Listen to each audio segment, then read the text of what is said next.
आखिर मृत्यु क्या है? मृत्यु के बाद आत्मा कहाँ जाती है? आखिर आत्माओं का होता क्या है? क्या मरने के बाद यह आत्मा एक नए शरीर में चली जाती है? आखिर जीवन और मृत्यु का रहस्य क्या है?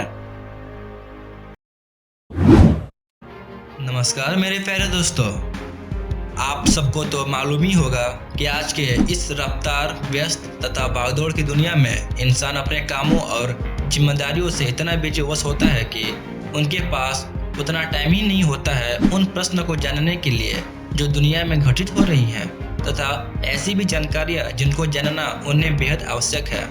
तथा आपको तो मालूम ही होगा कि इंसानों के दिमाग में इतने डाउट तथा क्वेश्चन होते हैं कि उनको उनका आंसर ही नहीं मालूम होता है। तो घबराए बिल्कुल ना, आप सबके क्वेश्चन इस चैनल के द्वारा धीरे धीरे क्लियर होते रहेंगे तथा आपको अमेजिंग क्वेश्चन से भी रूबरू करवाया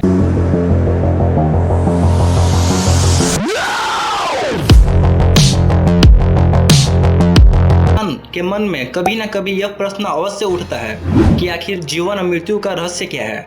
जब भी मन में मृत्यु का ख्याल आता है या किसी शव यात्रा को गुजरते हुए देखते हो तो रोमांचित हो जाते हो।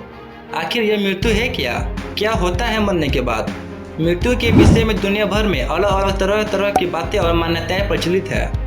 इस तरह के मान्यताओं और धारणाओं में से अधिकांश काल्पनिक, मनगढ़ंत एवं झूठी होती है, किंतु समय समय पर इस दुनिया में कुछ ऐसे रत्नों, तत्वज्ञानियों एवं योगियों ने जन्म लिया है जिन्होंने अपने जीवन काल में ही इस महत्वपूर्ण पूर्वग्रंथि को सुलझाया है। ऐसे आत्मज्ञानी महापुरुष समाधि के उच्च स्तर पर पहुंचकर समय के बंधन से मुक्त हो जाते हैं, यानी कि कालातीत हो जाते हैं। इस कालातीत अवस्था में पहुंचकर वे यह आसानी से जान जाते हैं कि मृत्यु से पहले जीवन क्या था और मृत्यु के बाद जीवन की गति क्या होती है। ऐसे ही पहुंचे वे सिद्ध योगियों का स्पष्ट कहना है कि काल की तरह जीवन भी असीम और अनंत है। जीवन का न तो कभी प्रारंभ होता है और न ही कभी अंत। लोग जिसे मृत्यु कहते हैं वह मात्र उस शरीर का अंत है जो प्रकृति के 5 तत्वों पृथ्वी, जल, वायु, अग्नि और आकाश से मिलकर बना था। आखिर मृत्यु के बाद आत्मा कहाँ जाती है?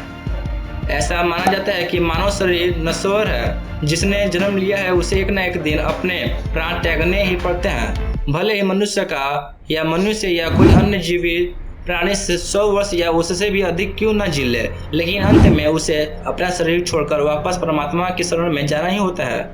यद्यपि इस सच से हम सभी भली भांति परिचित हैं, लेकिन मृत्यु के पश्चात जब शव को अंतिम विदाई दे दी जाती है तो ऐसे में आत्मा का क्या होता है, यह बात अभी तक कोई नहीं समझ पाया है। एक बार अपने शरीर को त्यागने के बाद वापस उस शरीर में पदार्पित होना असंभव है। इसलिए मौत के बाद की दुनिया कैसी है यह अभी तक एक रहस्य ही बना हुआ है।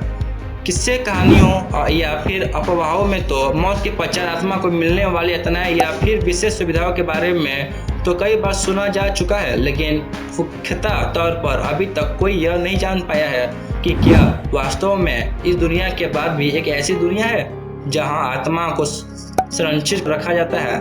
अगर नहीं तो जीवन का अंत हो जाने पर आत्मा कहाँ चली जाती है? गीता के उपदेशों में भगवान श्री कृष्ण कहते हैं कि आत्मा अमर है, उसका अंत नहीं होता, वह सिर्फ शरीर रूपी वस्त्र बदलती है। वैसे तो कई बार आत्मा की अमर यात्रा के विषय में सुना जा चुका है, लेकिन फिर यह सभी से अधिक रोमांच और जिज्ञासा जुड़ा मसला है कि शरीर त्यागने के बाद जाती है आत्मा। गरुड़ पुराण जो मरने के पश्चात आत्मा के साथ होने वाले व्यवहार की व्याख्या करता है, उसके अनुसार जब आत्मा शरीर छोड़ता है तो उसे 2 यमदूत लेने आते हैं। मानव अपने जीवन में जो कर्म करता है यमदूत उसे उसके अनुसार अपने साथ ले जाते हैं। अगर मरने वाले सज्जन है या पुण्यात्मा है तो उसके प्राण निकलने में कोई पीड़ा नहीं होती है, लेकिन अगर वो दुराचारी या पापी हो तो उसे पीड़ा सहनी पड़ती है। गरुड़ पुराण में यह उल्लेख भी मिलता है कि मृत्यु के बाद आत्मा का यमदूत केवल 24 घंटों के लिए ही ले जाते हैं और इन 24 घंटों के दौरान आत्मा को दिखाया जाता है कि उसने कितने पाप और कितने पुण्य किए हैं। उसके बाद आत्मा को फिर उसी घर में छोड़ दिया जाता है जहां उसने शरीर का त्याग किया था। इसके बाद 13 दिन के उत्तर कार्यों तक वह वही रहता है। 13 दिन के बाद वह फिर यमलोक की यात्रा करता है। पुराणों के अनुसार जब भी कोई मनुष्य मरता है और आत्मा शरीर को त्याग कर यात्रा प्रारंभ करती है तो इस दौरान उसे 3 प्रकार के मार्ग मिलते हैं। उस आत्मा को किस मार्ग पर चलाया जाता है यह केवल उसके कर्मों पर निर्भर करता है। क्या आपको मालूम है वह कौन से मार्ग है? नहीं तो हम आपको बता दें कि ये 3 मार्ग हैं। नंबर 1 अर्चिर मार्ग, नंबर 2 धूम मार्ग, नंबर 3 उत्पत्ति विनाश मार्ग। तो मेरे प्यारे दोस्तों, आप लोगों को कैसा लगा आज का यह अद्भुत कंटेंट हमें कमेंट करके जरूर बताएं। उम्मीद है दोस्तों इस टॉपिक से रिलेटेड आपके अंदर जितने भी डाउट तथा क्वेश्चन थे इस वीडियो के माध्यम से क्लियर हो चुके होंगे। तो दोस्तों, अगर आप यह वीडियो YouTube पर देख रहे हैं तो इस चैनल को सब्सक्राइब करना ना भूलें, या इससे अगर आप फेसबुक पेज पर देख रहे हैं तो लाइक तथा अपने दोस्तों के साथ शेयर करना ना भूलें। धन्यवाद।